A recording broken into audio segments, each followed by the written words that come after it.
এক কৰুণ কথা দৃশ্য দেখিলে আপোনাৰো দুচকু সেমেকি উঠিব।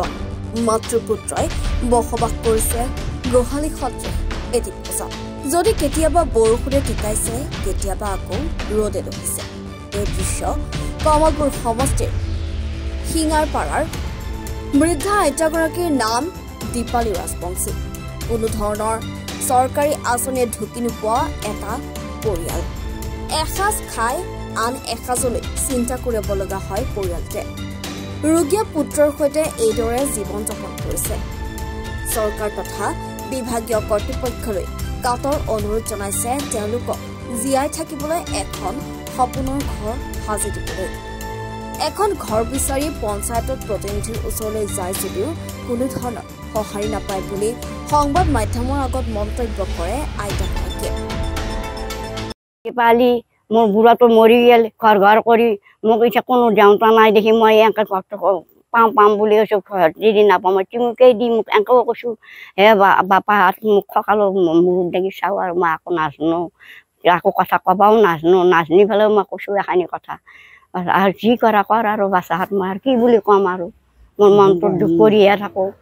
মোৰ গাঁওখন হৈছে শিঙাৰপাৰা, মই ক'বাও নাজানো, তথাপিতো কৈছোঁ এইখিনি কথাই আৰু থাকাৰ সুখ নাই। আৰু বহান দিলি আলেনি আঠেনি আৰু ৰ'দ দিলি যেনে কিবাকে আছোঁ আৰু কি ক'ম আৰু উপায় নাই আৰু মই ভগৱানক আৰাধনা কৰি আছোঁ। দিয়া বাচ্চাহাত যি কৰা। শিঙাৰপাৰাৰ গাঁও, মোৰ ঘৰটো বুঢ়াটো মৰি গেল, ঘৰ পাম পালি ঘৰেও নাপালা, মৰি গেল। মই এতিয়া কি কৰিব অৱস্থা কৰি আছোঁ মইহে জানো। মোৰ নাম দীপালী, মই নাজানো আকৌ কথা থাকিব নোৱাৰোঁ দেখি আৰু কি বুলি ক'ম। এতিয়া আপোনাৰ এটা ঘৰ লাগে বুলি আপুনি অনুৰোধ জনাইছে। মই ঘৰ লাগে বুলি কৈ আছিলোঁ আৰু সেনেকৈ বুলি কৈছোঁ। বুঢ়াটো মৰি গ'লে এটা ঘৰ দিলে ভাল হ'ল হয়। নাপাম বুলি কোৱা দেখা পাই আকৌ পঞ্চায়তক যাই পেলাই কৈছোঁ মোক তিমুকে কেইখনমান দিবি বাপাহাত, সেনেকৈও কৈছোঁ। আৰু কি বুলি ক'ম, পঞ্চায়ত ঘৰ পাবি যা এনেকৈ কৈছে।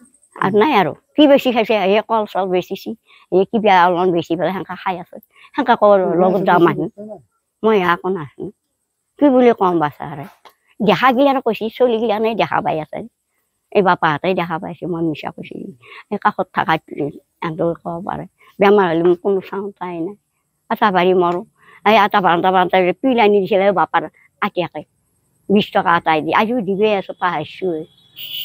20 টকাটো দিনকৈ মন পৰি আছে, পইচা হাতত পৰা নাই দেখোন। চাৰিআলিৰ পৰা বিজুমাৰৰ প্ৰতিবেদন, এনি ভাৰত।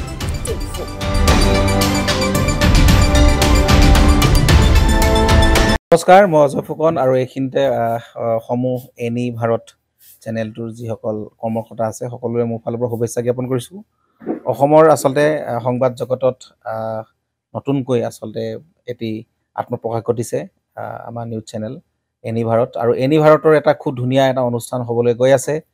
সকলোৱে জানে আমাৰ সকলোৰে মৰমৰ হাৰ্টথ্ৰব জুবিন গাৰ্গৰ গানে কি আনে। আচলতে জুবিনদাৰ সেই গীতৰ আধাৰত আমাৰ হিৰুদাই লিখা সেই গীতটি গানে কি আনে, এই গানে কি আনে নামৰ এটি তেওঁলোকে সাংগীতিক ৰিয়েলিটি শ্ব' কৰিবলৈ গৈ আছে। আৰু 15 আগষ্টৰ পৰা গোটেই আৰম্ভ হ'ব। প্ৰথম অডিশ্যন অসমৰ ধেমাজি জিলাত আৰম্ভ কৰিব।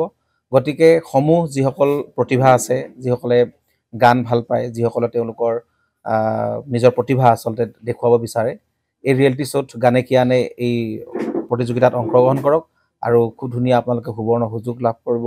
লগতে ইয়াতে পুৰস্কাৰ আছেই, বিভিন্ন ধৰণৰ উপহাৰো আপোনালোকে লাভ কৰিব।